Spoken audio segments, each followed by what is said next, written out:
ಪ್ರಾಚೀನ ಹಿಂದೂ ಧರ್ಮದ ಗ್ರಂಥವಾದ ರಾಮಾಯಣದಲ್ಲಿ ಉಲ್ಲೇಖಿಸಲಾದ ಶ್ರವಣಕುಮಾರನ ಕಥೆಯನ್ನು ಹೇಳಲು ಬಯಸುತ್ತೇನೆ.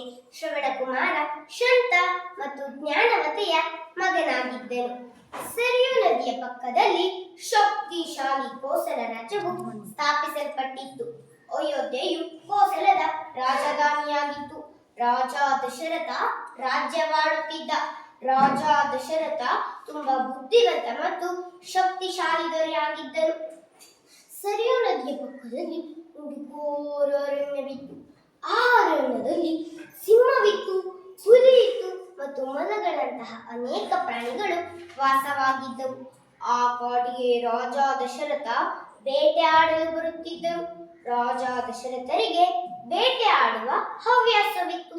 ಹೀಗಿರುವಾಗ ತಮ್ಮ ಧನಸ್ಸು ಮತ್ತು ಬಾಣಗಳೊಂದಿಗೆ ಕಾಡಿಗೆ ಹೊರಟರು. ದಿನವಿಡೀ ಕಾಡು ಸುತ್ತಾಡಿದರು, ಆದರೆ ಬೇಟೆ ಸಿಗಲೇ ಇಲ್ಲ. ನಡೆದು ನಡೆದು ಸೋತು ಹೋದರು. ಈಗ ಅರಮನೆಗೆ ಹಿಂತಿರುಗಲೇ ಎಂದು ಯೋಚಿಸಿದರು. ಬೇಟೆ ಆಡದೆ ಅರಮನೆಗೆ ಹಿಂತಿರುಗಲಾರೆ ಎಂಬ ನಿರ್ಧಾರಕ್ಕೆ ಬಂದರು. ರಾಜ ದಶರಥರಿಗೆ 3 ರಾಣಿಯರಿದ್ದರು, ಆದರೆ ಯಾರಿಗೂ ಸಂತಾನವಿರಲಿಲ್ಲ. ಇದರಿಂದ ರಾಜ ತುಂಬಾ ದುಃಖಿತರಾಗುತ್ತಿದ್ದರು. ಅರಮನೆಗೆ ಹಿಂತಿರುಗಿದ ನಂತರ ಮನಸ್ಸು ಖಿನ್ನವಾಗುತ್ತಿತ್ತು. ಅದಕ್ಕಾಗಿಯೇ ನಾನು ಈ ರಾತ್ರಿ ಇಲ್ಲೇ ಇರುತ್ತೇನೆ ಎಂಬ ನಿರ್ಧಾರಕ್ಕೆ ಬಂದರು. ರಾತ್ರಿ ಸಿಂಹವು ನೀರು ಕುಡಿಯಲು ಬರಬಹುದು, ತನಗೆ ಅವಶ್ಯವಾಗಿ ಬೇಟೆ ದೊರಕುತ್ತದೆ ಎಂದು ಹೇಳುತ್ತಾ ರಾಜ ನದಿಯ ದಡದಲ್ಲಿದ್ದ ಒಂದು ಮರವನ್ನು ಕುಳಿತರು ಮತ್ತು ಪ್ರಾಣಿಯ ಪ್ರತ್ಯಕ್ಷ ಮಾಡತೊಡಗಿದರು. ಎಲ್ಲಾದರೂ ಸ್ವಲ್ಪ ಸದ್ದಾದರೂ ರಾಜ ಧನಸ್ಸುಗಳನ್ನು ಎತ್ತಿಕೊಂಡು ಜಾಗೃತರಾಗುತ್ತಿದ್ದರು. ಇದೇ ರೀತಿ ತುಂಬಾ ವೇಳೆ ಕಳೆಯಿತು. ಆ ಮಧ್ಯರಾತ್ರಿ ಅರಣ್ಯದ 4 ದಿಕ್ಕಿನಲ್ಲೂ ಘೋರ ಅಂಧಕಾರವಿತ್ತು. ಆಗ ಎಲೆಗಳು ಸರಿಯುವ ಸದ್ದಾಯಿತು. ರಾಜ ಜಾಗೃತರಾದರು. ಹೆಜ್ಜೆ ಸದ್ದಾಯಿತು. ನೀರಿನ ಶಬ್ದ. ಹೌದು, ನೀರಿನದ್ದೇ. ಜುಳು ಜುಳು ಸದ್ದು.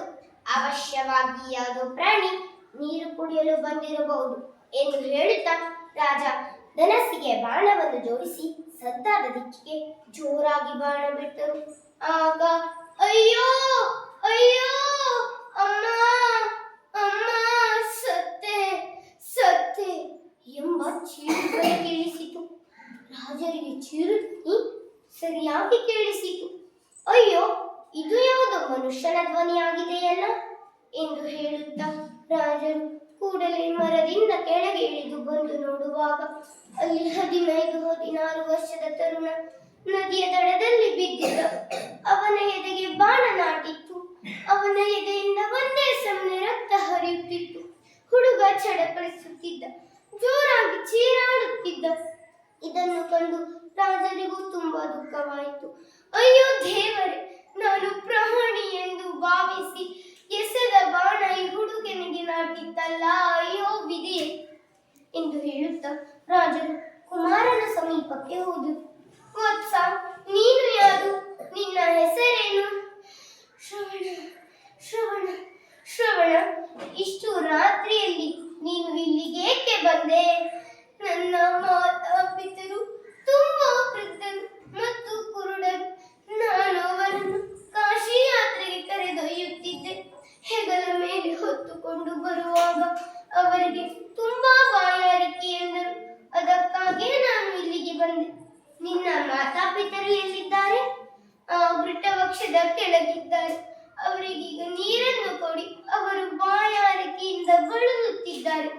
ಚಿಂತಿಸಬೇಡ ಶ್ರವಣ, ನಾನೇ ಅವರಿಗೆ ನೀರನ್ನು ಕೊಡುತ್ತೇನೆ.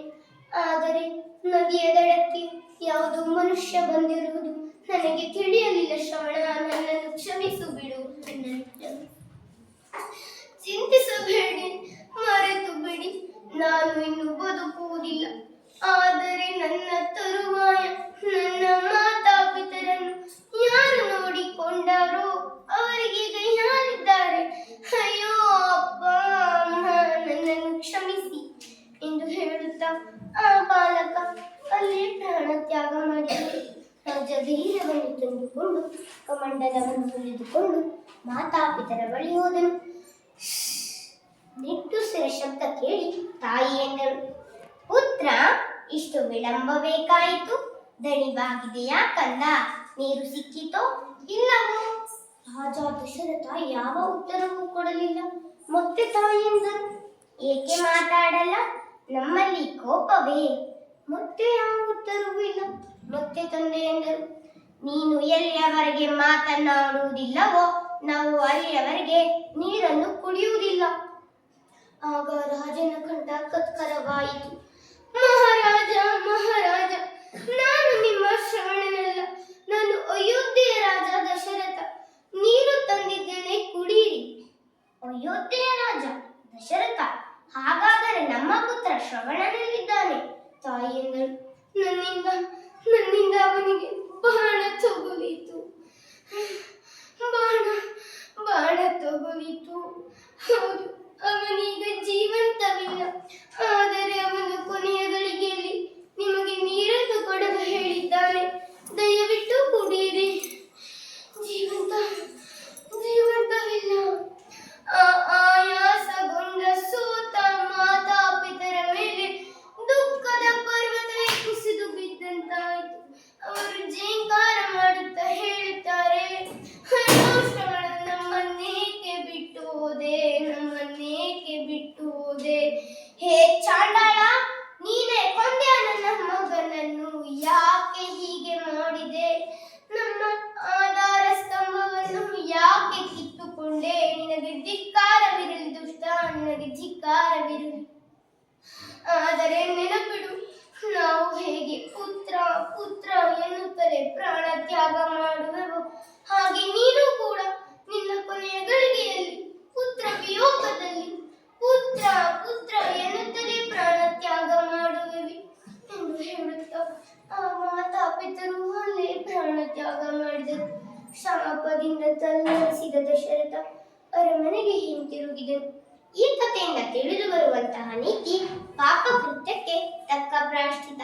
ಪ್ರಾಣಿ ಹಿಂಸೆ ಮಹಾಪಾಪ. ನಮ್ಮ ವೃದ್ಧ ಮಾತಾಪಿತರನ್ನು ಗೌರವದಿಂದ ಕಾಣುವುದು ನಮ್ಮೆಲ್ಲರ ಕರ್ತವ್ಯವಾಗಿದೆ. ಧನ್ಯವಾದಗಳು.